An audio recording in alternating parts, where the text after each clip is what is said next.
Oke, Ihsan Maulana, sebutkan 5 daging dalam menjaga pola makan. Yang pertama, pelajari nyamannya tubuh kita ketika mengkonsumsi sesuatu. Yang kedua, jangan langsung minum setelah makan atau sebelumnya ya. Nah, lalu yang ketiga, biasakan untuk memberikan hak istirahat untuk pencernaan kita. Yang berikutnya, perbanyak saum agar regenerasi tubuh berjalan dengan maksimal. Dan yang terakhir, yang kelima, pelajari cara makan Nabi. Oke, bungkus, kita bahas satu persatu.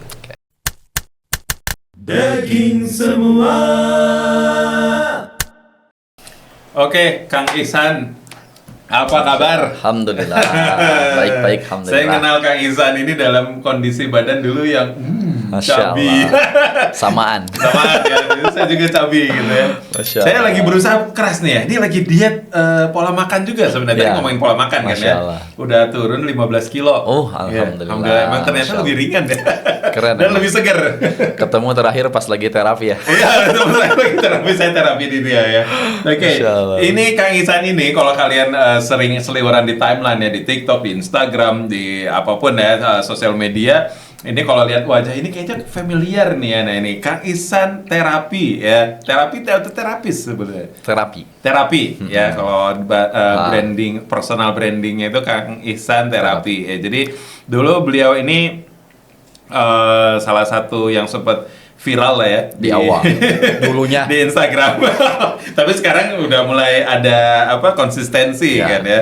Nah ini dulu tuh waktu ngebangun personal brand sebagai terapis berarti ya. Sebagai terapis itu kan sebelumnya jauh sebelum personal branding kan pasti yang ada yang namanya mengilmui dulu. Ya. Nah itu dulu awal tertarik untuk jadi seorang terapis itu apa sih? Pertama itu sebenarnya nggak ada tertarik gimana gitu ya.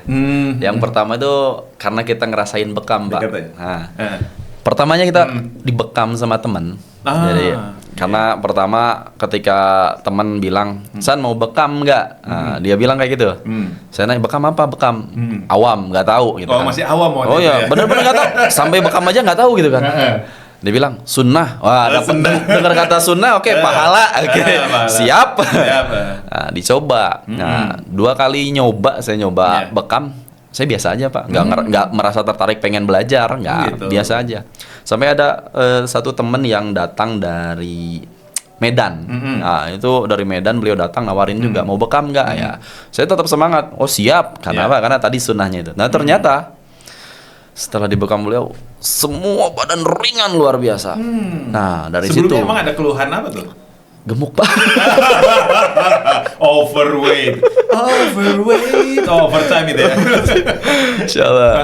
Di situ saya mulai tertarik. Kenapa? Iya. Karena saya merasakan satu manfaat yang luar biasa, yang dimana badan ini itu kok seringan ini ya berbekam itu. Ternyata ini kalau misalkan orang dibekam seringan ini, sesegar ini, harusnya orang tertarik dan ketagihan. Saya bilang, saya harus belajar. Nah dari situ. Oh, dari situ. Dari bekam. Berarti memang. dari bekam ya. Dari Oke. bekam seperti itu. Nah itu mulai tahun berapa tuh? Awal mulai akhirnya mulai oke, saya mau belajar dan akhirnya ketemu siapa dan ngapain? Itu 2018. 2018. 2018 kita mulai belajar, itu pun otodidak ke teman, bukan Otodidak pelatihan. dulu berarti ke teman ya? ya, ke teman. Ah. Karena pada dasarnya saya berpikir ini manfaat untuk diri saya dan teman-teman saya Yeah. dan keluarga saya. Hanya berpikir seperti itu aja. Sampai di tahap ketika saya udah bisa, saya praktekin ke keluarga, ke Yeah. teman, untuk orang-orang dekat saya. Ada yang ngajarin saya bilang kayak ini, hati-hati kalau kamu nanti ketemu orang sindromnya ini, Yeah. kondisi tubuhnya seperti ini, nanti begini. Ada yang hati-hati ya gitu. Harus yang Oh, diilmui betul. berarti ya.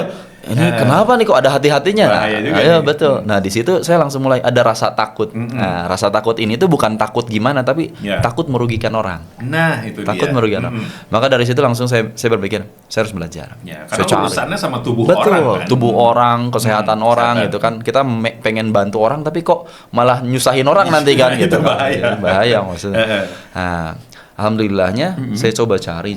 Pada saat itu saya termasuk orang yang nggak punya modal lah bahasanya buat cari pelatihan yang berbayar itu nggak Yeah. punya modal bahasanya. Benar-benar cari link yang bisa saya belajar. Allah kasih Pak. Saya minta sama Allah, Allah kasih. Ada nih saya belajar di situ. pelatihan, dapat sertifikat. Oh iya. Tapi belum sampai dapat sindrom. sertifikat. Dapat sertifikat. Saya belajar dapat Berarti sertifikat. berapa lama tuh bisa dapat sertifikat gitu? Ya namanya belajar, workshop 1, 2, 3 hari selesai gitu kan. Sertifikat pasti keluar dimanapun Iya, iya. pelatihan Oh, seperti gitu. itu. Hanya saja kan jam terbang setelahnya nanti. Nah, iya. Ilmunya dipraktekkan nggak gitu. Jadi dimanapun pelatihan sifatnya seperti itu. Oh, seperti itu. Bukan seperti kuliah sampai 3 Beda, semester gitu ya. beda, betul, beda. Berarti kuliahnya langsung praktek ya. Jadi apa yang kita pelajari di pelatihan langsung kita praktekkan seperti Oke. itu. Nah, kita dapatnya dari situ sih. Ketika dari situ mulai penasaran lagi, ada yang ngajak ikutan pelatihan akupuntur, ikutin pelatihan akupuntur. Qadarullah Allah kasih yang semuanya itu free semuanya. Allah kasih free. Dulu di Ranca Ekek, bolak-balik Bandung, kita pelajari sampai level 2. Level 2 mau ke level 3 harus berbayar. Waduh, gitu. terbatas, selesai. Tapi kan nggak merasa kurang, cari waktu itu lagi. udah nikah belum? Belum saya Belum nikah. saya itu. Jomblo ya, masih Belum agak masih jomblo. bebas lah. Bebas. Makanya cari-cari. Dari situ cari-cari lagi. Saya pernah ada guru saya. Ini guru yang paling luar biasa dalam hidup saya. Insyaallah Ustaz Abu Mufidah namanya. Insyaallah. Ya, Bu. Ini wah masyaallah. Saya cari-cari dulu sempat saya belajar bahasa Arab sama beliau, tapi beliau kalau di statusnya yang dibikin akupuntur, Pak. Iya. Ini orang ngajar bahasa Arab apa Bahasa akupuntur. Iya makanya, aduh kok ada akupunturnya? Iya. Kita nanya iseng-iseng dulu banget sebelum saya tertarik belajar terapi. Ustaz, ini apa Ustaz? Akupuntur. Mau dong Ustaz belajar? Oh boleh sini aja. Iseng gitu, iseng ngomong iseng itu tahun 2017 atau 2016, 2016 kalau nggak saya ingat. Sampai stuck yang di situ tadi, level 2 udah nggak bisa apa-apa. Saya ingat ada nih satu nih yang bisa kita ini kejar cari nomor nggak ada Pak, udah nggak punya nomornya, udah nggak ada semuanya.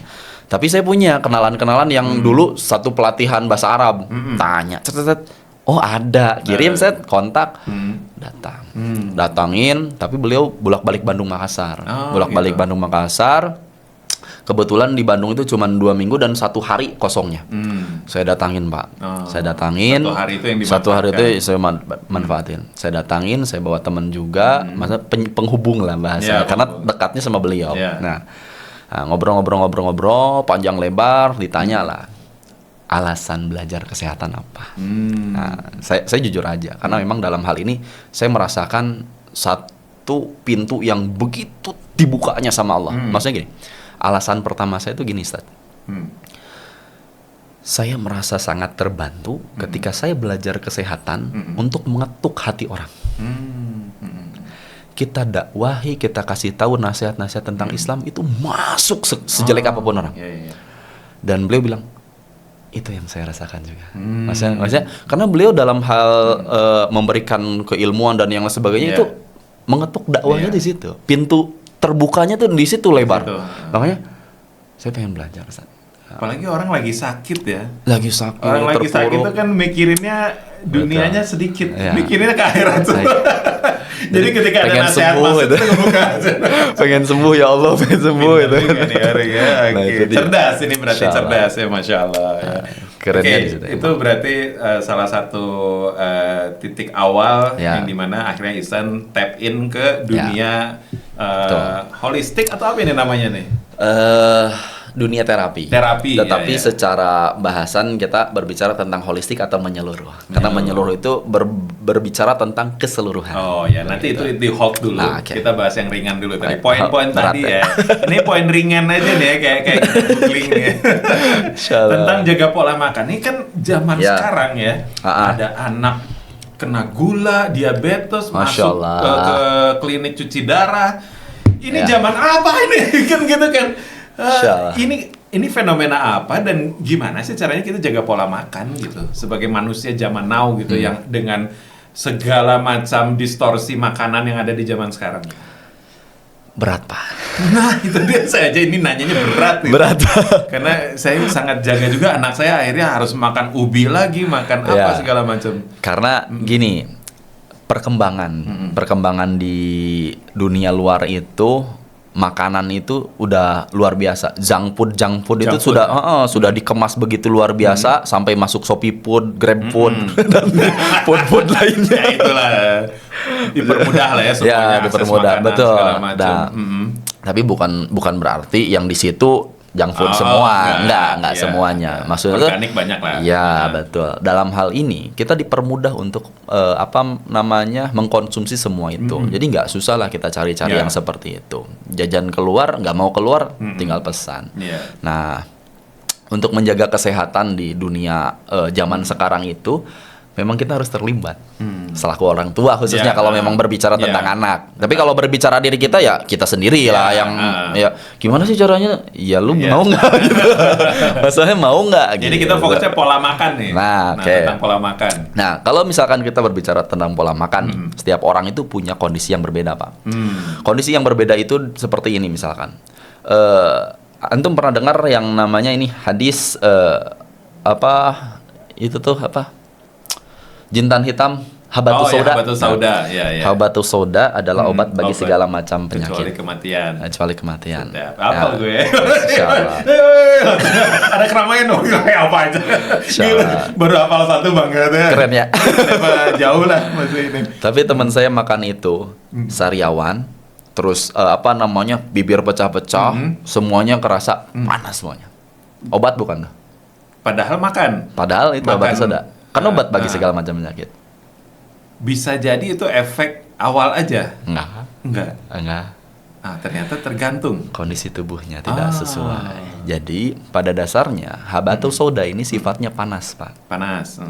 Ketika bertemu dengan tubuh yang sifatnya panas, maka akan membuat makin panas di tubuh tersebut. Gitu. Maka untuk orang tersebut tidak cocok menggunakan habatus soda. Begitupun begini, saya tanya, buah-buahan sehat nggak, Pak? Sehat. Sehat. Iya. Kata siapa nggak sehat? Semuanya sehat. Semua apa yang Allah ciptakan itu sehat. Hanya saja ada orang yang minum buah kelapa misalkan ya terus-terusan, tapi dia cuci darah, Pak, jadinya, Pak. Oh, gara-gara? Tapi kan sehat harusnya. Iya. Iya. Cuman kenapa dia jadi cuci darah gitu maksudnya? Karena sifat si kelapa itu dingin, Pak. Dingin.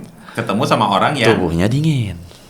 Oh, gitu. Jadi Kondisi harus gimana nih cara kita mengenal? Kebalikannya sebetulnya, Pak. Hanya kebalikannya. Tubuh kita tuh punya sensor sebetulnya, punya sensor, punya nyaman nggak sih tubuh kita dengan pernah nggak sih antum ketika makan buah tiba-tiba mencret? Iya. Pernah ya? Pernah. Nah itu sensornya. Iya, Contoh ya. Jadi kita nggak cocok ketika kita makan sesuatu tapi malah nggak sehat. Iya. Nah, misal tadi makan buah pir misalkan, pir kan seratnya banyak, airnya banyak. Termasuk saya nih kalau makan buah pir langsung diare tuh, bolak-balik. gitu. Iya. Tapi karena saya belajar akupuntur, tusuk selesai. Nah orang lain obat jadinya. Iya. Nah, tapi orang nggak paham. Kenapa ya? Karena memang tubuhnya dingin, makan yang dingin, makin dingin, keluarnya cepat. Untuk itu. yang awam gitu ya, untuk memahami itu gimana gitu, maksudnya tubuh saya panas, dingin atau apa gitu, gimana itu? Sebetulnya sensor awalnya itu kayak gini aja, Pak. Antum nyamannya, Anda itu nyamannya apa sih yang dimakan? Misalkan saya senangnya yang anget-anget, Pak. Minumnya yang anget saya seneng tuh, jahe saya seneng tuh, ini saya seneng. Oke, itu sudah pertanda Anda kondisinya dingin. Baru pertanda. Nah, terus kedua, setelah Anda makan, rasanya seperti apa? Betul nggak makin nyaman? Kalau makin nyaman, lanjutkan. Ya, itu udah cocok Anda makan. Tapi ketika ternyata saya senangnya sama buah-buahan, dimakan malah lemas orangnya, jadi kurang bertenaga, diam-diam terus. Ya, Anda makin dingin, makin pendiam, Pak. Dan makin turun. Tapi buah tertentu berarti kan? Karena buah-buah sifatnya beda-beda, Pak. Beda-beda kan? Betul. Berarti dia milih-milih yang ya, cocoknya. Betul. Gitu. Kurma kan hangat. Ya, untuk orang-orang tipe dingin kurma cocok. Jadi menyesuaikan juga nanti apa nih kondisinya. Sifat buah itu dia banyak airnya. Itu kan udah tanda-tanda banyak air tuh berarti dingin tuh, gitu kan. Asem misalkan sama itu dingin tuh, gitu kan. Basah agak sedikit beda lagi gitu, seperti itu. Oke. Tapi itu tidak mematahkan apa misalnya yang kayak hadis tadi ya, misalnya habatus sauda itu. Enggak mematahkan. Enggak mematahkan. Di angle mananya nih? Karena pada dasarnya gini, Pak. Setiap tubuh kita itu dia kan memberikan respon ya. sehat ini tuh bukan karena satu makanannya itu. Karena seperti halnya tadi madu juga sama kan. Dia obat bagi sakit perut ya. Madu obat bagi sakit perut. Tapi kondisi tertentu seperti halnya misalkan kondisi masalah dengan gula, kan tetap menghindari juga. Maksudnya mengurangi sebetulnya mah. Kalau madu-madu yang asli itu masih sedikit aman lah ya kayak gitu. Ya sekarang madu kan banyak yang contain sugar. Kalau teman saya bilang banyaknya di luaran tuh apa namanya SOS. Apa tuh? Sirupan oplosan sintetik. Iya. Banyak teman saya Di gitu. bahasa circle-nya dia nih. Kita kan apaan udah kayak bodoh aja gitu. Kayak gitu. Oke. Nah, yang kedua nih jangan langsung minum setelah makan Ya. Tadi ada penambahan itu sebelum makan dan setelah makan. Ya, setelah makan. Ini gini, Pak. Antum makan nih. Ngunyah, enzim amilasi keluar. Apa nama enzim-enzim di mulut, lendir-lendir keluar, bertemu, menyatu dengan makanan, masuk ke lambung, bertemu dengan asam lambung, terbentuklah apa namanya pembusukan di sini. Terus antum minum, buyar lagi. Ya, maksudnya gini, penyerapan nutrisi, pembusukan makanan maksimal ketika tidak antum banjur bahasa Sunda ya apa namanya antum siram langsung gitu kan itu baru apa namanya dalam kimia tuh dalam proses pembusukan proses penarikan nutrisi tiba-tiba antum buang dengan air masuk ke dalam maka terbuyar lagi kurang maksimal pengambilan nutrisinya. Orang lagi kerja di banjur. Betul. Yang bener aja. Ya, gitu, secara simpelnya kayak gitu logikanya seperti itu. Jadi baiknya 1 jam sebelum, 1 jam setelahnya. Karena itu akan lebih maksimal untuk pencernaan pengambilan nutrisinya kayak gitu. Kita sembrono ya udah nyambel apa olah dalam. Ya, itu dia. Lagi kan gitu. Dan malah jadi penyakit juga nanti. Ya itu penyakit zaman muda kita berantakan hidupnya kayak gitu mungkin. Karena kan banyaknya orang berpikir abis makan kan haus Pak. Gitu, gitu yang gitu-gitu. Ya memang haus. Tapi kalau udah. Kalau cuman seteguk aja untuk ngilangin pedes gitu. Boleh tapi dikumur Pak. Oh dikumur tetap nggak boleh ditelan ya? Kumurin dulu Pak, biar si apa namanya enzimnya ikutan. Paling susah nih abis makan dorok-dok nih. Seret emang. Itu seretnya beratnya kan. Gitu ya. Saya pernah habis makan dorok-dok nggak minum ketiduran. Waduh bangun tidur wah. Ya Allah. Gitu kan. Nyangkut itu. Nah ini tentang minum tadi ya. Betul. Oke, terus biasakan untuk memberikan hak istirahat untuk pencernaan kita. Kapan sih sebenarnya hak istirahatnya pencernaan kita tuh? Pencernaan kita itu dia kerja tuh hampir 24 jam Pak. Hampir 24 jam. Kalau antum makan, kalau antum makan siang, pagi, malam. Pagi, siang, malam. Pagi, siang, malam. Nah, antum makan itu nggak istirahat ya. Nggak istirahat. Ya. Karena ketika malam, ketika kita mau istirahat, dia tetap disuruh kerja Pak. Iya. Jadi kebayang nggak antum kerja tapi disuruh nonstop. Capek Pak. Dalam waktu yang cukup lama, tahunan, dia akan penurunan fungsi. Antum pernah nggak tiba-tiba mudah memar di paha, di mana? Itu sudah tanda penurunan fungsi dari pencernaan. Pencernaannya udah marah-marah nih. Iya betul, mudah kram. Itu juga sama. Itu udah pencernaannya. Karena pencernaan di sini kalau di TCM nih, Traditional Chinese Medicine, dia itu berbicara tentang dia menguasai otot dan jalur darah antum. Kalau misalkan pencernaannya lemah, dia mudah pecah pembuluh darahnya, dia mudah kram ototnya, tidak terkontrol seperti itu. Pernah tuh waktu zaman kuliah hidup saya kan ya pola makannya berantakan ya, tanpa ilmu lah gitu. Ya, betul. Jadi tidur terus si tangan tuh kayak getar-getar sendiri. Ini kebanyakan makan sop kaki kambing atau apa ya gitu. Itu gimana tuh?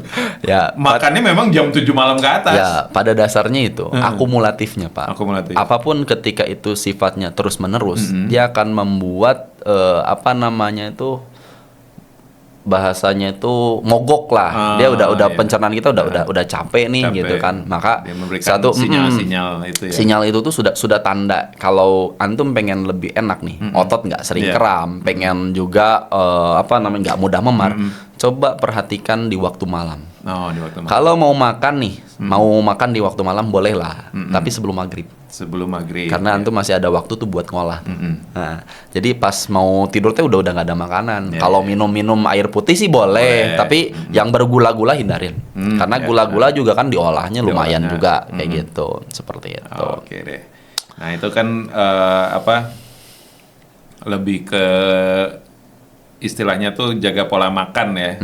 Nah ini terus biasakan untuk memberikan hak istirahat. Udah tadi ya, perbanyak saum nih agar regenerasi tubuh berjalan dengan maksimal. Ya, sebetulnya saum satu tuh puasa ya, buat yang belum tahu. Sebetulnya sama tipenya seperti halnya tadi menjaga istirahatnya makan tadi. Nah, karena pada dasarnya ketika kita berhenti makan di waktu malam, berarti kan itu istirahat juga. Nah, ketika saum itu pun beristirahat, memberikan hak tubuh, memberikan hak pencernaan dalam dia meregenerasi maksimal. Karena tubuh kita ketika dalam waktu posisi kita tidak makan di waktu yang cukup lama, dia membentuk regenerasi sel yang lebih maksimal dibanding sebelum-sebelumnya. Maka tubuh-tubuh kita akan lebih merasa segar, lebih nyaman. Antum pernah nggak sih ketika kita kan pernah gemuk ya Pak ya? Pernah gemuk. Terus ketika kita saum kok badan malah seger ya gitu seperti. Nah ini terjadi sekarang nih setelah saya turun 15 kilo. Lumayan ya kalau 15 kilo.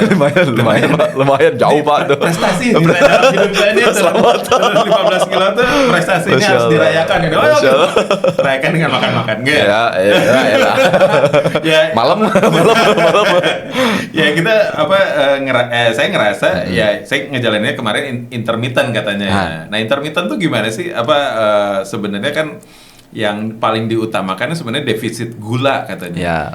Emang sehoror apa sih gula? Kan kita kadang seliweran di Instagram tuh ternyata yang paling bahaya tuh gula dibandingkan ini dibandingkan itu. Ya itu ada komparasi sama rokok sama apa segala macam. Sebahaya apa sih gula? Ya kalau kita bahas tentang bahaya sih semua kandungan dalam tubuh ketika berlebihan bahaya Pak. Nah makanya ada kaidah jangan berlebihan itu ya. Jadi gula itu tetap perlu kok dalam tubuh. Gula itu perlu. Antum nggak ada gula juga malah jadi lemes. Iya lemes. Kalau naik gunung kan pernah tuh saya naik gunung ada yang bawa gula merah tuh langsung segar lagi. Iya betul. Pada dasarnya kita tuh butuh gula itu butuh. Tapi dalam porsi yang cukup. Ketika berlebihan maka bermasalah. Begitupun dengan kandungan-kandungan yang lain, tidak hanya gula ya, tidak hanya gula. Seperti halnya tadi misalkan kolesterolnya, kita butuh kolesterol tetapi dalam tahapan takaran yang sedikit, nggak terlalu banyak lah. Kalau kelebihan masalah juga terjadi penyumbatan ataupun dan yang sebagainya. Sebetulnya tubuh kita itu Allah ciptakan dengan sepintar-pintarnya cerdas sistem. Maksudnya gini, ketika ada kondisi kelebihan, dia pasti menyesuaikan untuk mengurangi kelebihan itu. Hanya saja sistemnya baik atau enggak. Nah, itu pertanyaannya. Kalau sistemnya nggak baik, biasanya penumpukan berlebih jadi masalah. Karena yang utama sebelum pola-pola yang lain, bener nggak sistemnya. Gitu. Makanya kalau di tempat terapi kami tuh di sini merapikan sistem kerjanya dulu. Kalau sistem kerjanya udah rapih, baru kita rapiin yang lain-lainnya. Gitu. Ini tentang intinya sih kalau dalam Islam ada disimpelin lagi dengan janganlah berlebihan ya. Itu aja sebenarnya. Apapun itu kalau berlebihan masalah. Kalau minum air 1 galon juga meninggal dunia gitu. Ya nggak gitu juga Pak, 1 galon nggak masuk. Iya makanya. Oke. Nah, yang terakhir nih pelajari cara makan Nabi nih ya. Harusnya sih nggak terakhir ya. Itu yang pertama. Maksudnya di segmen ini. Enggak, maksudnya itu yang pertama. Maksudnya kan kita seorang muslim ya Pak ya. Maksudnya tuh kita mengetahui lah Rasulullah adalah satu manusia paling sehat. Paling sehat. Siapa yang bisa ngalahin? Siapa yang bisa ngalahin? Ya betul. Siapa yang bisa ngalahin? Karena sakitnya beliau itu 3 waktu saja. Ketika diracun, ketika disihir, dan ketika mau meninggal. 3 waktu yang itu tuh berhubungan dengan faktor orang lain. Faktor yang istilahnya ya tadi karena bukan kezaliman diri sendiri. Ya, kita ya. Yang makan segala macam. Makanan beliau terukur. Perut kalau misalkan makan berhenti sebelum kenyang. Istilah terus kalau misalkan beliau nggak ada makanan ya beliau saum. Terus istilah itu benar-benar yang kalau makanan pun pilih-pilih. Misalkan antum beliau makan kurma, setelahnya makan semangka. Itu tuh udah satu konsep yang panas dingin basah betul, gitu semua diatur ya. Padahal dulu nggak ada bahasa nggak ada bahasan, dan beliau paling sehat sedunia. Nggak ada yang ngalahin. Coba cari deh. Saya juga belum cari. Nggak ada. Mukjizat dari Allah ya yang akhirnya nanti jadi prototype Ya, utama yang kita harus tiru semuanya. Ya, betul. Nah, itulah sentralnya ya. Ya. Nah, maksum sempurna ya Betul. Nabi Muhammad SAW Maka itu. Dan patut tidak kita ada kesempurnaan mencontoh. setelah Nabi Masya Allah. SAW ya. Cuman kita Sallallahu hanya merujuk Betul. ke kesempurnaan itu. Betul. Nah, ini kan saya ngelihat yang itu tadi tuh banyaknya anak-anak yang kena gula lah, apalagi saya punya anak 4 gitu kan. Ini gimana ya cara ngejaga pola makan anak, sedangkan anak udah branded gitu ngelihat sesuatu yang dikemas yang kemasan di warung-warung itu udah pasti wah. Kalau saya pribadi punya saran tuh kayak gini, Pak. Setiap kondisi tubuh setiap orang itu tadi, dia tuh pintar kok. Dia bisa buang racun kok. Dia bisa menyeimbangkan, menyesuaikan. Tapi masalah sistemnya benar nggak? Kenapa ada anak-anak yang kondisi kena gula? Coba cek pola kesehariannya. Nggak cuman pola makannya loh ya, pola kesehariannya. Apa yang membuat dia bisa jadi lebih masalah? Kalau misalkan dia bisa kena gula, ya harusnya yang lain juga sama. Karena pada dasarnya rata-rata yang lain-lain juga sama kayak gitu. Gitu maksudnya. Kenapa misalkan terjadi di beberapa kasus saja, tidak di semua kasus anak gitu kan? Makanya karena gini, beberapa anak memiliki sistem imun yang lebih kuat, kondisi sistem tubuh yang lebih kuat dan sebagainya. Jadi perlu kita perhatikan juga sistem tubuhnya benar atau enggak, baik atau enggak. Cara gitu. Ngecek sistem tubuhnya benar apa enggak gimana? Anda perlu orang lain. Perlu orang lain? Ya. Siapa? Iya, maksudnya gini, Pak. Anda punya mobil nih, ya. Mobil ini sehat nggak ya? Dicek nggak? Dicek. Ceknya kemana? Ya ke ahlinya, Pak.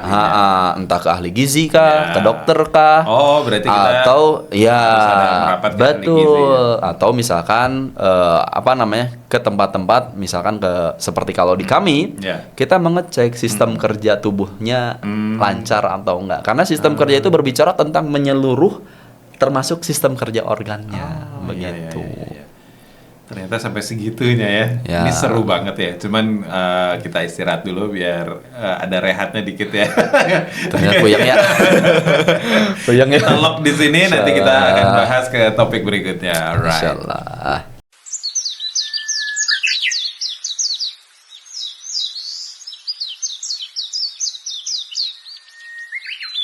Today's donut, simple, tasty, and delightful. Daging semua. Oke, Isan. Sekarang kita masuk ke 5 daging ya yang sudah kita kumpulkan ya untuk menjaga pola hidup. Nah, itu apa aja tuh?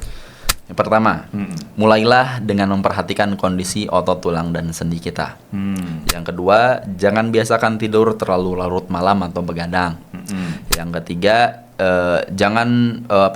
jaga postur tubuh kita ketika kita beraktivitas ataupun bekerja. Dan yang terakhir, berikan hak tubuh kita untuk dicek dan diperbaiki. Sebagaimana kendaraan yang kita miliki, mereka memiliki hak untuk kita servis, maka tubuh kita pun memiliki hak itu. Ini ada satu lagi nih, membiasakan untuk berolahraga. Oh iya, terlewat ya, Iya, membiasakan untuk berolahraga. Itu juga hak. Oke, kita bungkus, kita bahas satu persatu ya. Daging semua. Oke, tadi kan udah disebutkan tuh 5 daging ya dalam menjaga pola hidup kita nih. Yang pertama nih, berikan hak tubuh kita nih untuk dicek dan diperbaiki. Kapan sih kita mengetahui tubuh kita ini harus dicek, kita harus diservis gitu? Sebetulnya kalau kita berbicara dari bawah tadi ya, memberikan hak tubuh kita itu kita yang tahu, Pak. Kita yang tahu. Meskipun pada dasarnya tubuh kita itu bukan tubuh yang diam. Kita bergerak. Misal contoh antum duduk kayak gini nih. Nah, ini pola-pola keseharian yang semua orang melakukan. Dan nanti lama-lama akumulatif membentuk masalah. Cara duduk-duduk yang kurang baik dan sebagainya itu membentuk masalah. Jadi duduk istilahnya yang baik berarti seperti apa tuh? Istilahnya gini, tulang belakang kita itu memiliki satu jalur yang dia itu dari pinggang itu melengkung masuk ke dalam, Ya. lalu keluar kembali, lalu ke dalam kembali. Ah, Lalu ya. keluar lagi. Jadi istilahnya dia melengkung. Melengkung. Seperti itu. Tapi bukan tambak samping, tambak Ya. kayak gitu. Nah, kondisi itu tuh ada di posisi tegaknya kita. Nah, itu oke. normal. Nah, banyaknya orang nggak siap dengan kondisi tegak, kecuali orang yang sudah biasa Ya. dengan tegak kayak gitu. Jadi istilahnya hak tubuh untuk dicek ini tuh kita yang paham. Kita yang paham. Kalau kita ngerasain kok badan pegel-pegel banget ya, Berarti berat-berat kalau banget mulai ya. kerasa, nah, itu baru Betul. ya. Sebetulnya seperti itu. Kalau Itu sebenarnya sinyal-sinyal sinyal alami. alami itu Ya. mah sinyal. Kita kayak pengen dipijit nih. Itu ya. Pengen dibekam nih gitu, kayak gitu. Itu sinyal Iya. sih. Tapi kalau misalkan lebih bagusnya tadi antum punya waktu terkhususkan. Misalkan gini. Antum nunggu mobil rusak baru diperbaiki atau cek dulu sebelum rusak, Pak? Cek dulu. Sebelum rusak. Enggak, kenapa enggak? Iya, antum nunggu mobilnya rusak baru antum perbaiki atau antum rawat biar dia nggak rusak. Harusnya sih idealnya dirawat. Nah, harusnya begitu juga untuk tubuh. Nah, banyaknya orang kan belum rusak, kalau masih Iya, kuat, tenang, masih kuat. tenang, gitu. Nah, itu. Kalau udah Banyak rusak baru berangkat. Nah, itu dia. Nah, itu tuh Iya salahnya juga sih. orang tuh gitu. Dableknya kita itu kayak gitu ya. Makanya kalau bekam nih, Pak, ada waktu sunnahnya kan. Mm-mm. Berbekamlah pada tanggal 17, 19, 21. Nah, itu sunnah. Tapi Di bulan Hijriah, betul. ya. Dan Bukan istilahnya bulan umum ya. bukan. Dan itu pun berulang setiap bulan, Pak. Tandanya apa? Perawatan yang harus dilakukan, khususnya untuk berbekam nih, Sunnahnya 1 bulan sekali. 1 bulan sekali ada maintenance gitu, ya betul. berarti ya. Terus poin yang ini nih, maka mulailah dengan memperhatikan kondisi otot tulang. Otot maksudnya tulang dan dan sendi. sendi ya? Nah, karena memang saya belajar mendalami itu lebih spesialisasi ke situ, bone setting spesialis. Bone setting Ya, spesialis. jadi saya lebih ke membranding diri saya sebagai bone setting spesialis. Kayak. Karena gini, saya mempelajari secara ilmu holistik, Pak. Sehat itu terbentuk dari 2 kondisi. Sehat imunnya, Ya. sehat imannya. Rhyme-nya ada ya. 2. Imun, iman. Ya, Oh, kalau sedap. duanya sehat kita sehat, Pak. Heeh. Masalahnya kadang kita nggak paham nih Nggak dua jalur ini ternyata pembentuk sakit. Nah, yang mau kita bahas nih jasad nih, Jasad dulu sehat-sehat nih. sehat tubuh nih. Imun ini kalau kita berbicara tentang kompleksnya secara holistiknya, kita ada 12 sistem nih di dalam tubuh. Sistem kerja apa namanya tadi otot, sistem kerja tulang, sendi, sistem kerja kulit, sistem kerja darah, sistem kerja pernapasan, sistem kerja limpatik, sistem kerja saraf, sistem kerja reproduksi perempuan, reproduksi laki-laki, sistem kerja kelenjar, wah banyak, ada 12. Masya Allah. Nah, tapi semua itu melekat dalam satu pondasi tubuh, yakni otot, tulang, dan sendi. Kalau kita berbicara tentang, saya mempelajari TCM, saya mempelajari banyak keilmuan, semuanya bagus, Pak, dan semuanya memiliki benang merah yang saling mempengaruhi, gitu. Maksudnya, kenapa kita ketika saya mempelajari TCM, terus kita pelajari tentang bone setting, gitu kan? Kenapa ketika kita mempelajari tentang TCM itu masalah itu selesai dengan kita tusukan jarum. Kenapa ketika masalah yang sama kita beresin dan bone setting itu selesai juga?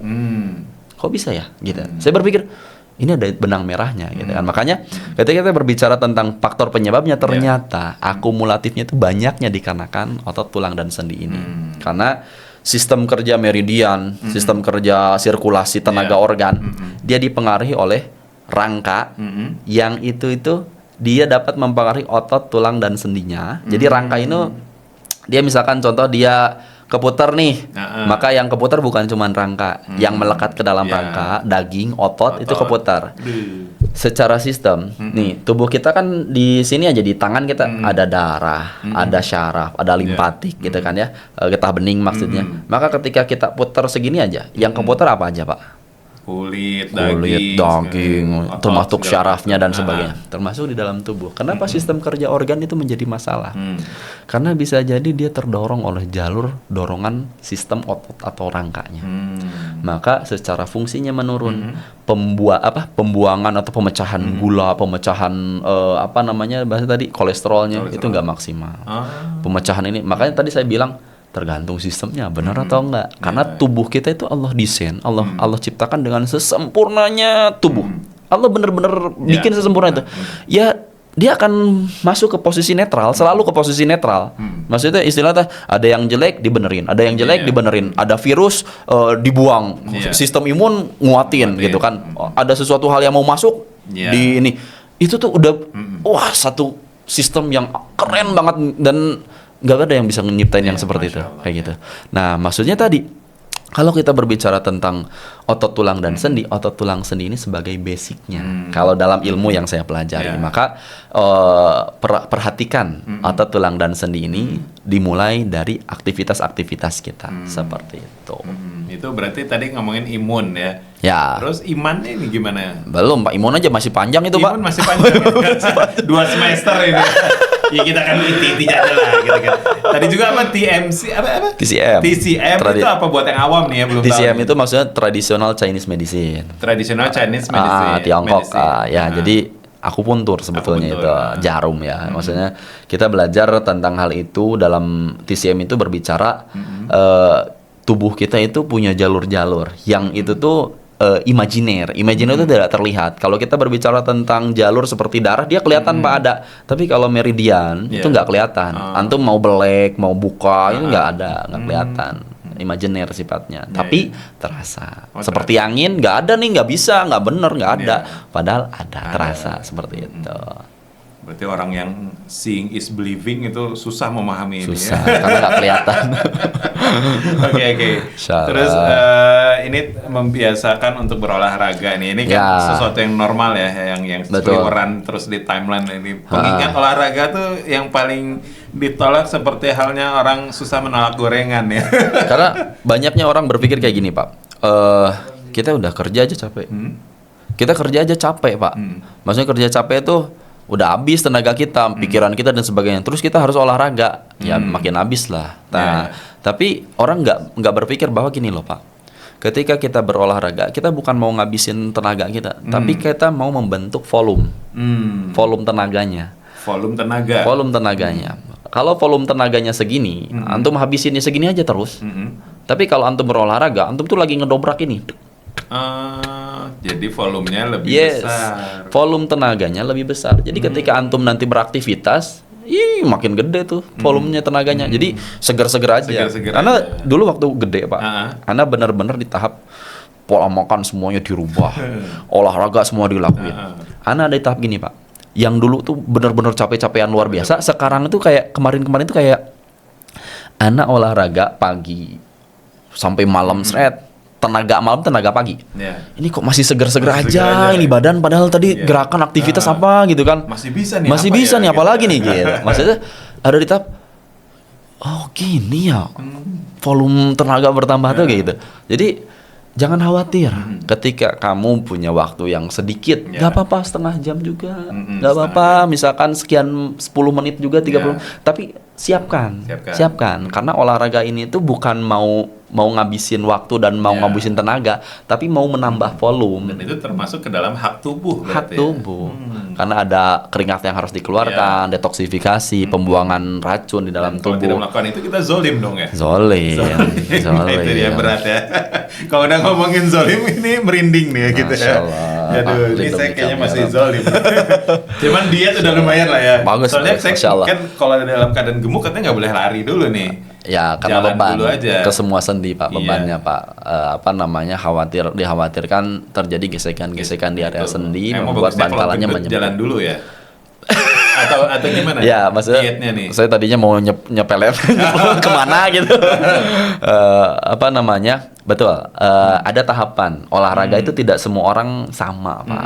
Porsi, memiliki porsi untuk anak kecil, dewasa, orang tua, orang yang memiliki fisik besar, fisik kecil, itu penyesuaian. Nggak semuanya di porsi yang sama. Termasuk tadi kalau misalnya badan besar, dimulai dengan jalan kaki. Ketika jalan kaki udah makin nyaman, mulai ada penurunan, jogging.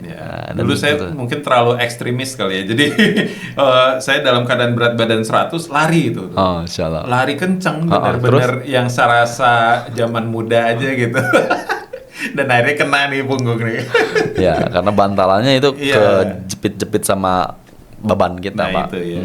Tapi ternyata pengaruh setelah turun 15 kilo ini udah enak, ruku udah enak, Masya sujud udah Allah. enak. Tinggal sedikit perbaikan aja, nanti perbaiki ya. Siap. Ini Minta saya jatah dia. Minta jatah.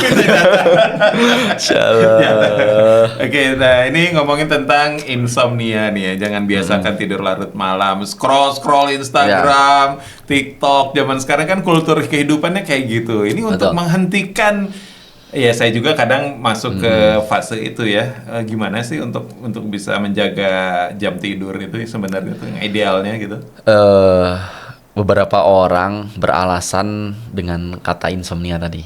Ya, saya mah ada insom, nggak bisa saya tidur terlalu jadi pagi. pembenaran ya? Pembenaran. Aku tuh baby blues. Oh, aku tuh introvert. Gitu ya. Jadi ada term yang disadarkan. Ya, Itu betul. bahaya ternyata ya. Ya, itu pembenaran aja, Pak. Pembenaran ternyata. Wah, ini aja. hati-hati saudara. Seperti halnya tadi kan kita mencontoh Rasulullah nih. Rasulullah itu kan kalau tidur dia setelah ba'da isya, kecuali ada keperluan yang lain yang penting gitu kan. Iya. Dan bangunnya di waktu tengah malam. Gitu kan. Tapi beliau paling sehat. Nah, kita mah dibalik, Pak. Dari ba'da isya terus bergadang, tengah malam baru tidur. Ya, makanya nggak ada yang sehat. Mengalahkan beliau nggak ada, nggak yang bisa ngalahin. Nggak ada yang tahajud Ya, jadi. nah itu dia. Subuh bablas. Astagfirullah. Astagfirullahaladzim. Insyaallah. Nah, Aduh. maksudnya gitu, Pak. Itu pembenaran. Kenapa kata gini? Kalau dalam ilmu body kalibrasi, kita bisa menjelaskan kenapa sih insomnia itu muncul. Ya. Kayak gitu. Pada dasarnya akumulatif aktivitas keseharian kita, kalau secara kisi-kisinya ya. Aktivitas keseharian itu banyaknya orang yang insomnia. Kondisi jalur pinggangnya kencang, Pak. Pinggangnya kencang. Iya. Kencang, sangat kencang. Kayaknya gua tuh. Terus. Beberapa kasus dikarenakan ada yang terlalu tegak banget, ya, ada yang terlalu bungkuk banget. Oh, bungkuk banget. Kencengnya di situ. Nah, kondisi kenceng ini tuh membuat sirkulasi darah ke jantung kurang, Pak. Nah, maka istilahnya itu jantung juga mompanya kurang. Kayak gitu, dan istilahnya ke tubuh juga jadi masalah. Jadi masalah. Susah tidur, berdebar terus, Yeah. ya, bawa jantung mompa tapi nggak ada yang ini gitu kan, Yeah, ya, nggak ada isinya lah gitu bahasa. Jadi berdebar terus, susah tidur. Ya udah ya, gimana? Apalagi dibantu dengan zaman sekarang. Iya. HP, Dopamin ini nih. ya, ini belum, ini masih ada yang rame nih. Iya. Gitu. Nah, kadang kan seperti itu. Nah, jadi itu alasan aja sebetulnya. Tapi beberapa orang memang tidak bisa tidur terlalu malam juga karena kondisinya, sistem kerja tubuhnya masalah juga. Saya kayak umur gitu. segini udah ngantuk nih jam 8. Iya, Kalau betul. dulu jam 8 baru gaul. Baru Nongkrong, beda memang. Marah lah dulu. Beda memang. Astagfirullah. Ya itulah zaman dulu ya. Kita sekarang makanya udah mulai paham nih. Insyaallah. Nah, ini ngomong-ngomong soal tidur, apa bener nih kalau tidur tuh bagusnya di dataran yang keras gitu. Bukan dataran, apa istilahnya tuh?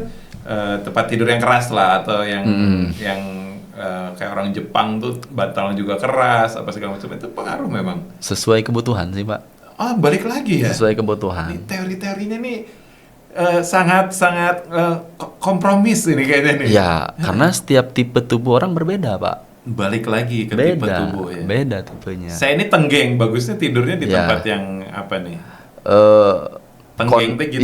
ya, jangan terlalu lempuk memang buat antum. buat saya Buat lurus antum ya. memang jangan terlalu empuk. Iya. Jadi maksudnya tuh di beberapa kondisi memang kita memerlukan yang keras. Tapi juga memang terlalu empuk juga masalah sih. Memang jangan terlalu empuk. Tapi maksudnya ada terkadang kita memerlukan kelembutan gitu lah bahasanya. Bukan empuk-empuk amat gitu, tapi kelembutan lah bahasanya gitu. Tapi nggak keras-keras amat. Tapi satu waktu kita membutuhkan yang keras juga, sesuai dengan kebutuhan tubuhnya. Kayak gitu sih sebetulnya. Soalnya kan itu suka hadir tuh teori-teori itu gitu. Ya, karena dia nyamannya buat itu, Pak. Jadi dia menggunakan teori itu karena saya nyaman. Kadang saya menggunakan teori seperti itu juga, Pak. Karena saya nyaman, saya generalisir buat orang lain. Padahal kan generalisir itu tidak untuk semua tipe. Contoh, saya enak nih buat bunyiin kayak gitu. Nggak semua orang bisa rapi untuk itu. Ada banyak tips di YouTube buat sakit pinggang nih, gerakan ini. Ada yang datang ke saya karena ngikutin tips-tips itu. Mm-mm. Bang, saya jadi miring kayak gini karena ngikutan. Jadi kan Itu kayaknya lucu-lucu yang Iya. datang ada yang miring. Betul, ada yang miring. Maksudnya kan dia bilang, saya dulu ketika saya sakit pinggang, saya ngikutin tips YouTube. Gitu. Itu berhasil, enak. Nah sekarang saya ngikutin lagi, kok jadi miring ya Pak? Miring. Ya gimana ya? Maksudnya saya bilang gini, Pak, orang itu punya tubuh tuh beda-beda. Kondisinya pun beda-beda. Saat ini dan saat kemarin tuh beda. Maka triknya tuh bisa jadi beda, Ya. gitu. Perapian, maka ilmu perapihan ini tuh tidak hanya tentang kalau dalam ilmu bone setting membunyikan, bukan, Ya. tetapi memposisikan. Dan ini nyambung ke jaga postur tubuh kita ketika beraktivitas itu ya. Iya. Jadi kalau kita beraktivitas nih, contoh, misalkan kita lagi ngobrol nih kayak gini nih, Ya. kita ada beberapa orang yang dudukan Nah, gini, gitu. ketemu di Saya lagi berusaha sofa, tegak nih. ya, karena memang ada pengingatan. Nah, sifatnya akumulatif, Pak itu Pak. Jadi keseharian kita bekerja depan komputer. Nah, itu saya tuh. Ya, komputer Setiap hari kita, saya ketik. ya betul. Kita kayak gini, Nah. agak bungkuk nih, bungkuk. AC lah di Betul. belakang. Lama-lama pundak kita kok tegang ya, Iya. kok pegel ya, kok leher nggak nyaman ya, set gitu kan. Kolesterol kok tinggi ya. Nah, itu. Tiba-tiba nyalahin makanan nih setelah itu kan. Nah, makanya sistem dulu nih yang masalah ternyata ketika antum dengan aktivitas pola yang seperti ini, pinggang akan membuat pinggang akan menjadi lebih tegang. Otot pinggang tegang, otot bagian atas trapesis juga ikut menegang. Bagian atas menegang, pundak ikut menegang. Pundak menegang, leher menegang, semuanya kan jalur tuh kena. Maka di antara otot ada jalur darah, syaraf dan limpatik. Nah, ketika otot-otot tegang, itu jalur juga ketekan, Pak. Gitu. Kenapa antum kalau kolesterol tinggi tegangnya di sini, Pak? Heeh. Karena otot antum tegang, nggak bikin si jalur sirkulasi darahnya nggak lancar.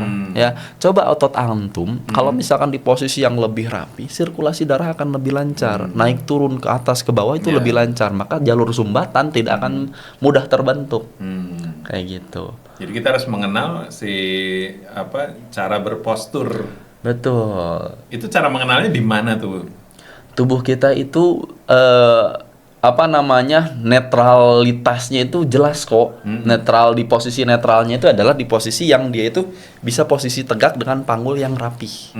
Ya, karena panggul itu kalau dalam ilmu body kalibrasi dia itu pusatnya atau pondasinya. Kalau pondasinya sudah mulai terputar, bermasalah, maka akan membuat jalur putaran ke jalur ototnya.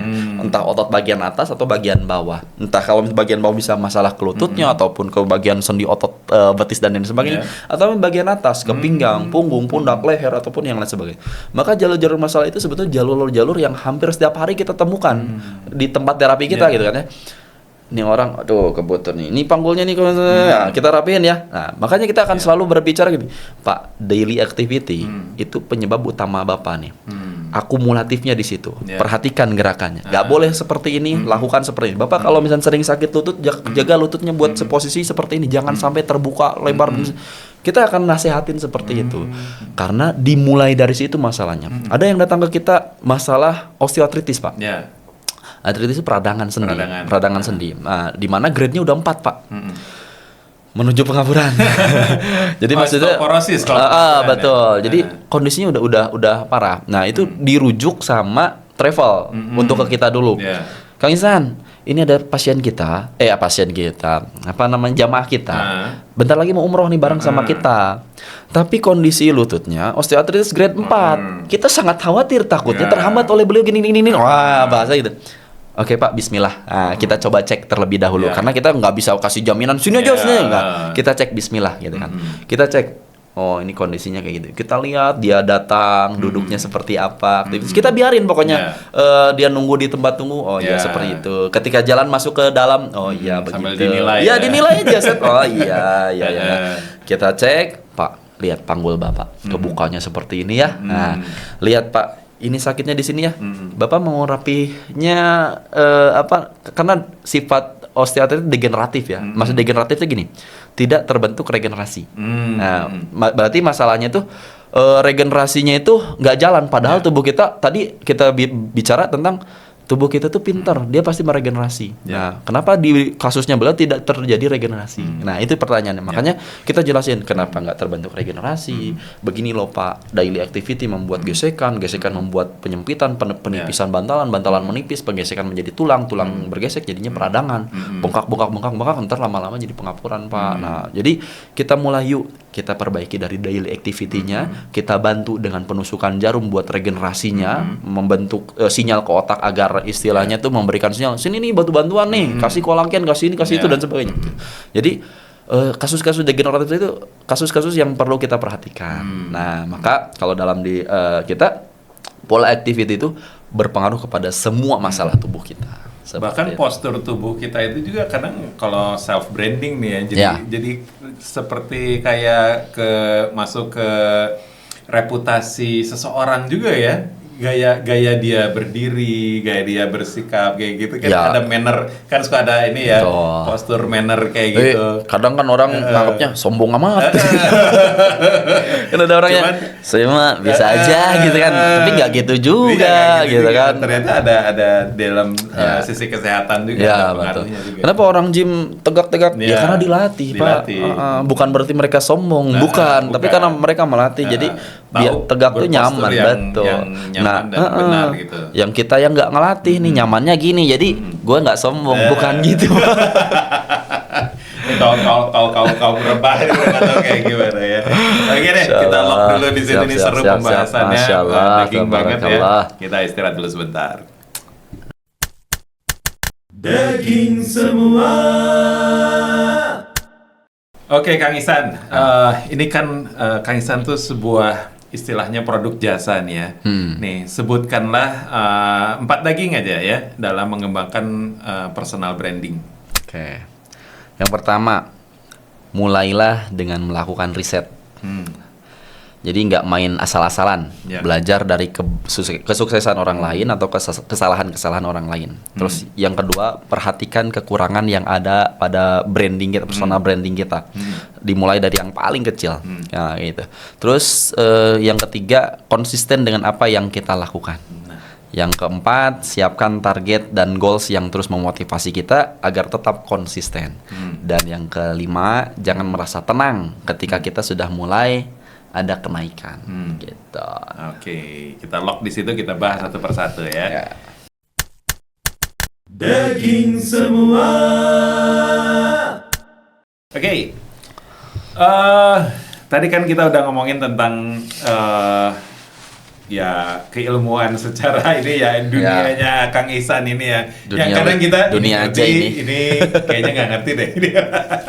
Tapi sekarang kita masuk ke branding ya, di mana ini adalah sebuah kegiatan sebutlah tanda kutip ya, produk jasa yang dimana kita produknya adalah bentuk jasa gitu, dan berarti di era yang kemudahan yang kalau dulu kan wah ini ada patah tulang, oh kasih bapak iya di sini kan, itu kan masyhurnya seperti itu. Tapi kalau zaman sekarang orang-orang yang ahli dalam tulang apa segala macamnya itu udah ada di sosial media. Nah ini kan berarti kan harus ada visual-visual yang ditampakkan gitu kan, dari segi video, dari segi wordingnya, bahasanya. Nah ini Kang Ihsan sendiri gimana sih cara nge-branding diri sendiri sebagai terapis ya berarti, atau tadi apa istilahnya tuh? Ya terapis. Nah, jadi pertama kita dulu di awal-awal mainnya ambrag, Pak. Ambrag awal. Nggak pakai konsep, ya main-main aja, jalan-jalan aja, mengalir. Gitu. Nah, dulu pas awal-awal tuh kita main tuh 2021 itu dia jalan, Pak. Naik di antara terapis-terapis lain kita tinggi tuh, Pak. Di Bandung ya. FYP lah ya. Ya, Instagram tapi Instagram. Apa tuh, karena apa? Ya, konten apa tuh yang bikin nggak tahu ya karena apa ya, saya lupa. Ada beberapa artis datang.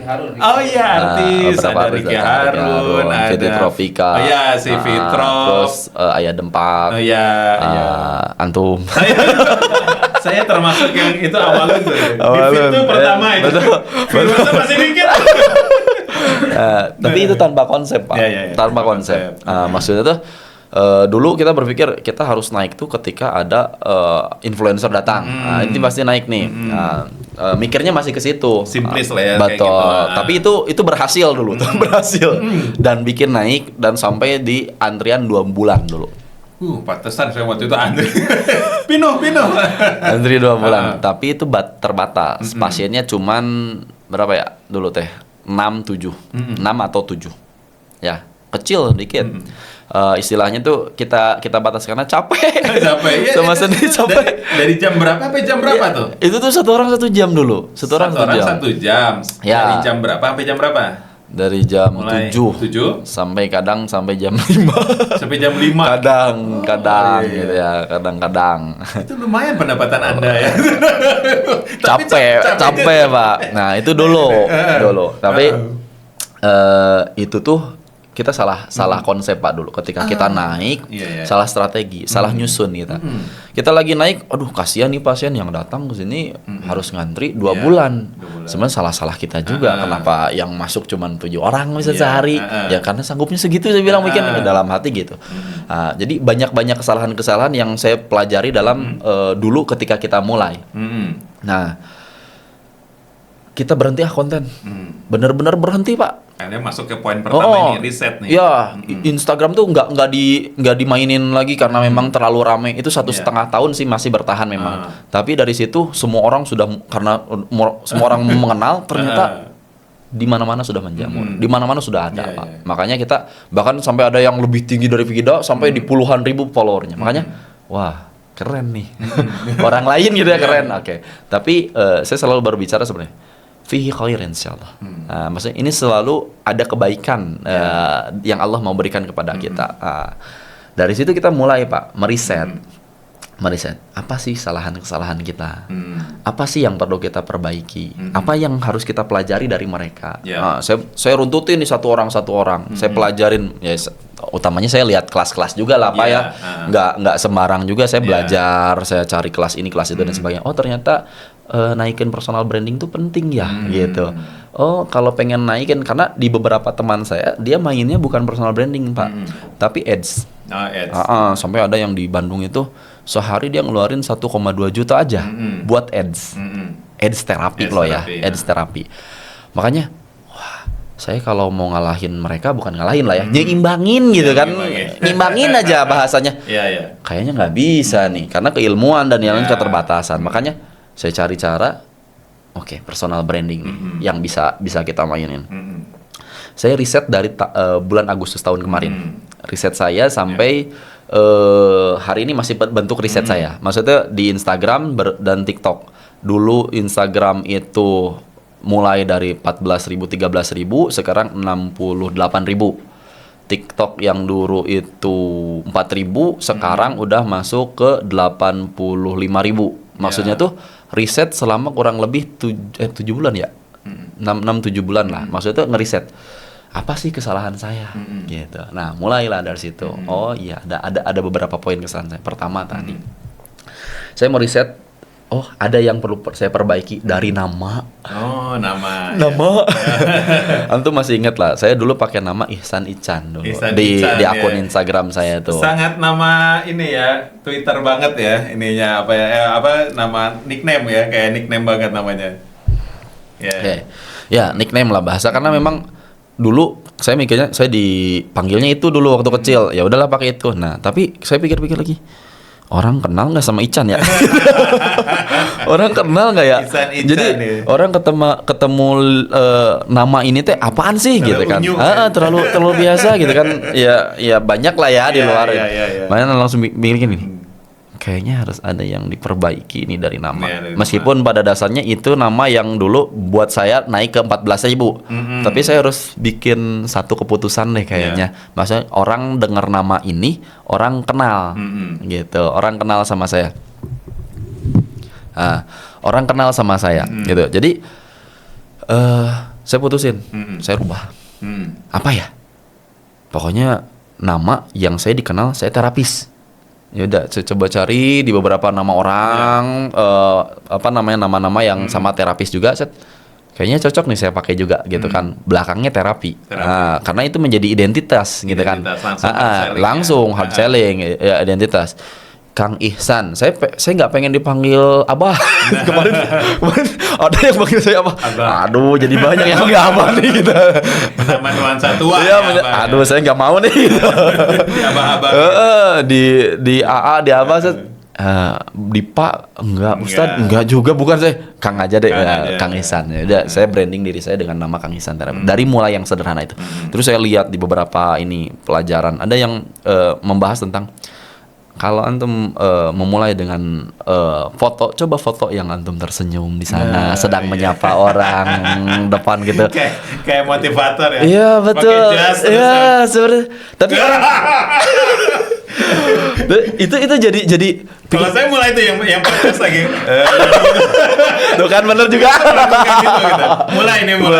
Nah, karena sell out ini. Nah, karena saya alamin dulu saya pakainya foto yang saya tuh jauh, saya nggak terlalu kelihatan, saya lagi lihat komputer gitu kan. Ya enggak, antum kayak ngabain orang. Iya. Bener lagi. Warnet tahun 2000-an awal. Ya Allah, bener lagi. Apaan sih itu gitu. Insyaallah. Ya, Nah, udah waktunya lah ya. Ya, gitu. jadi pelajaran banget betul. Itu saya pelajarin dari mereka-mereka yang memiliki personal branding yang personal baik. Branding. Saya cek satu-satu akun-akun personal branding yang bagus lah bahasa. Kok fotonya 11-12 ya close up, semuanya gitu. tersenyum gitu. Auranya positif. Ya, positif. Gitu. Kayaknya harus kayak gini deh saya. Rubah, Pak. Di situ rubah semuanya, rubah. Semuanya. Saya cek ketentuan saya tuh siapa? Ya. Kang Ihsan tuh siapa? Saya lihat punya orang menjelasin, oh ada yang biasa-biasa aja, saya lewat. Ada set, oh ini menjelasin nih dia siapa nih? Dia adalah content creator, dia adalah ini dan saya menjelasin, saya tulis Pak satu-satu. Saya itu breakdown, saya bonsai spesialis ini. Wah ketemu nih rumusannya, oke tempelin dah ke Instagram, set dapat. Oke. Jadi sebenarnya ketika orang bahasanya kepo dengan akun kita, dia lihat dia ini siapa sih? Oh udah kelihatan informasinya jelas. Oh dia bone setting spesialis nih. Oh dia menangani otot tulang dan sendi nih. Gitu. Ya jadi dari situ aja udah kelihatan. Nah mulailah muncul ke bahasan-bahasan di bawahnya. Kita memperbaiki dari segi konten. Dulu kita bikin konten bener-bener konten tanpa ada thumbnail. Konten ya konten-konten aja lah. Masuk konten udah jalan gitu. Nggak ada rumusan lah bahasanya. Nggak ada juga clickbait betul gitu, cover lah bahasanya gitu. Ya Ana lihat tuh saya lihat beberapa orang, saya seneng kan ketika perhatiin akun punya orang, saya pengen lihat yang mana tuh yang jelas. Maksudnya yang jelas tuh ini judulnya apaan sih? Ini bahas tentang apa sih? Nah karena ada judulnya maka saya akan buka. Nah maka saya langsung mulai ya juga ya, gue tertarik nih buka. Berarti saya kalau pengen bikin saya pengen dilihat nih akun-akun konten-konten saya mulai nih. Maka dari situ semua konten saya dimulai dengan cover. Cover yang jelas, dengan mimik muka yang jelas, dengan judul yang jelas. Dan masuk ke poin yang udah memperhatikan kekurangan ya. Memperhatikan kekurangan, betul. Yang ada di branding kita perbaiki satu persatu. Biar dapat call to action-nya, CTA-nya. Betul. Ya. Terus konsisten dengan apa yang kita lakukan ya. Itu terus algoritmanya dijaga berarti sekarang ya. Nyari dulu Pak, nyari algoritmanya dulu karena istilahnya kita kayak main layang-layang Pak. Kalau saya ngibaratin nyari algoritma kayak main layang-layang. Kita nyari angin nih. Anginnya dapat nggak? Angin dapat. Gitu. Kadang kita kalau udah dapat angin, kita lupa. Maksudnya ini lagi dapat angin nih, set. Kita kasih panjang terus, set, ulur. Tapi dia turun juga ternyata. Nah, maka saya berpikir gini. Kita ketika dapat angin nih, kita jangan mainin terus, diulur terus nih Pak. Maksudnya dikasih misalnya gini, di akun saya sekarang yang lagi ramai itu kasus tentang sinusitis, kasus tentang masalah hidung, alergi dan sebagainya. Itu lagi naik Pak, bener-bener naik. Setiap saya posting itu pasti naik. Nah, tapi saya nggak posting itu terus. Maksudnya karena gini, kalau saya posting itu terus, kebayang nggak Pak? Itu sehari yang datang sekarang yang kasus sinusitis itu di atas 30 orang Pak. 20-30 orang. Ternyata banyak ya sinusitis. Banyak. Kira yang nanya gitaris saya aja yang dulu sinusitis. Itu silakan datang ke Kang Ihsan. Sehari yang ngontak di atas 700 sampai 1000. Oh gitu. Dan banyaknya kasus sinusitis. Meskipun yang lain-lain banyak juga. Saya keluhan ini keluhan. Nah, tapi saya menjaga akun saya itu agar tidak hanya membahas itu. Sinus, bahas tentang frozen shoulder misalkan, bahas tentang salah nengok, sakit nengok misalkan, bahas tentang kasus-kasus lain. Tapi setelah itu, ini kurang nih, nggak apa-apa, kurang. Kasih lagi hidung, naik lagi. Karena pada dasarnya kita punya judul, Pak, di cover kita. Ketika satu ini naik, orang penasaran sama akun kita, lihat akun kita, ini apa nih? Oh, gue punya juga nih, gini nih. Maka sebetulnya poin-poin konten-konten saya yang lain memang nggak naik, Pak. Di awal memang kurang naik. Yang naik itu hidung aja. Berarti ya nasinya tuh hidung. Nasinya tuh hidung. Nasinya tuh hidung. Hidung aja bisa jadi rezeki ya. Masya Allah. Ya. Qadarullahnya Allah kasih. Awal kemarin pernah di pusing itu naik. Pusing naik. Beberapa kali naik terus. Terus abis pusing rahang naik. Nih sekarang hidung lagi naik dan belum berhenti naik gitu kan. Masya Allah sampai ada yang FYP 31 juta. TikTok. Kalah nih video klip gua dulu nih. Asli 31 juta gitu. Maksudnya saya aja nggak nyangka gitu kan. Saya mikir orang lain pernah 13 juta tuh. Kapan ya saya masuk ke 13 juta? Allah kasihnya 1-3. Ini 31. Kebalikan ini lebih enak nih gitu kan. Allah kasih ya. Gampang lah buat Allah gitu kan.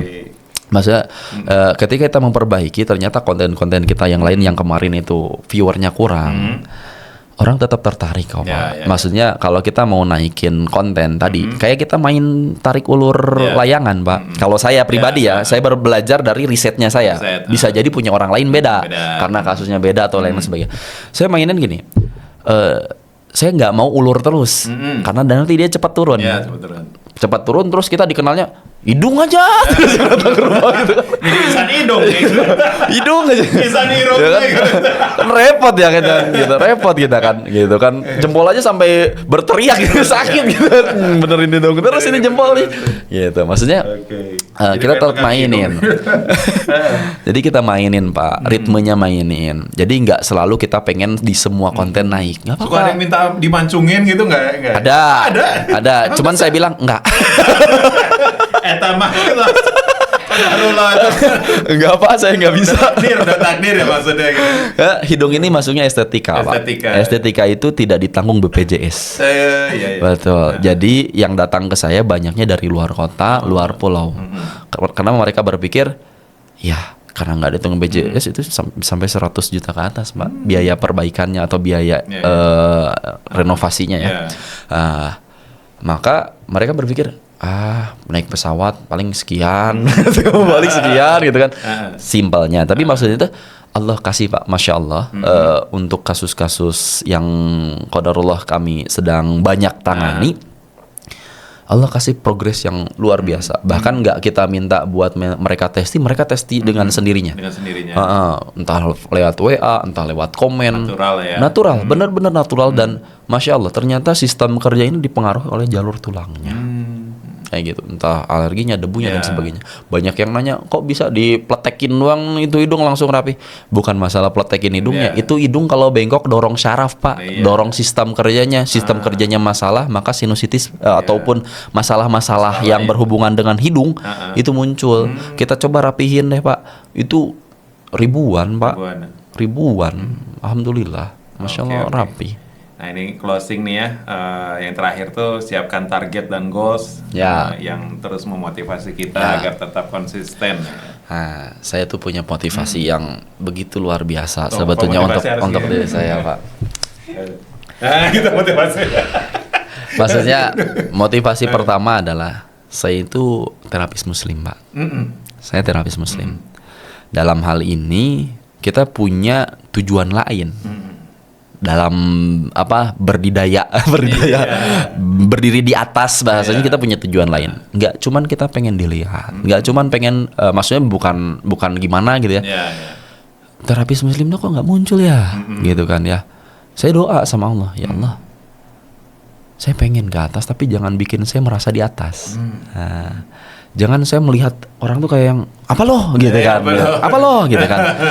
Buat saya tetap merasa saya itu biasa aja sih Biasa saya aja. gitu kan, nggak apa, naik ya Allah yang Tetap kasih di luar gitu itu kan. mah Ihsan Ican aja Iya tetap. betul, Allah yang kasih kok, Allah yang kasih kok gitu kan, Ya. kayak gitu. Jadi maksudnya tuh saya pengen ini menjadi satu bekal saya nanti, ketika nanti saya tuh hujah saya di hadapan Allah tuh ini loh ya Allah, saya bisa mencoba untuk bisa membantu orang lain dalam nanti ibadahnya lebih maksimal, ininya lebih maksimal. Ya. Sebenarnya itu menjadi satu goal saya harus ke situ nanti larinya kayak gitu kan.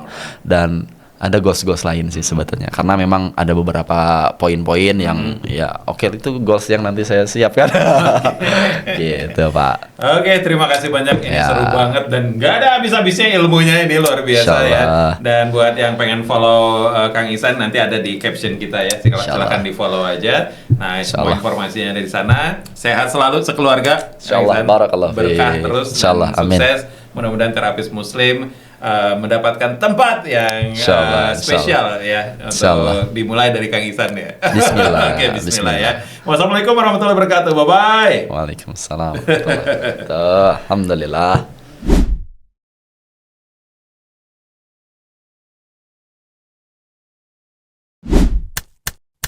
Daging semua